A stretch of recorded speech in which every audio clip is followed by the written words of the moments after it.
Oi, oitavo ano, tudo bem? Vou dar uma dica para vocês a respeito, que eu coloquei aqui, ó, um resumão, das vozes do verbo.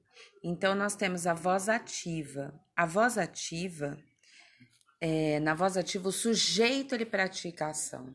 Então, eu coloquei um exemplo. A torcida aplaudiu a seleção brasileira.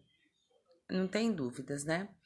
Na voz passiva, o sujeito ele é paciente, então, ou seja, ele recebe a ação verbal.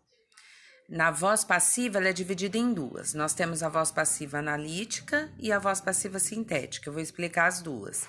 A analítica, ela apresenta o verbo auxiliar, que é o verbo ser, estar, ficar, mais o particípio do verbo indicador da ação. Particípio é quando a gente fala ficado, aplaudido, deixado, tá? Então, olha lá como é que fica. A seleção brasileira foi aplaudida pela torcida, a mesma frase acima.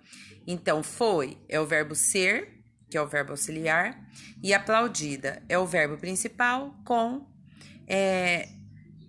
que ele está no particípio, na forma do particípio, tá? Então, sempre vai estar desse jeito na voz passiva analítica. Aí nós temos aqui a voz passiva sintética.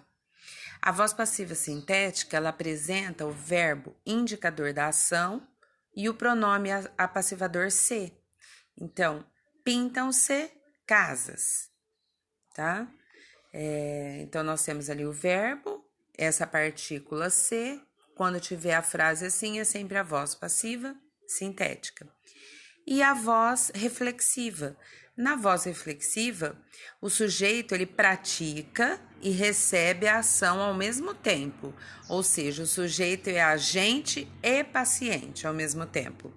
Então, o menino feriu-se na perna.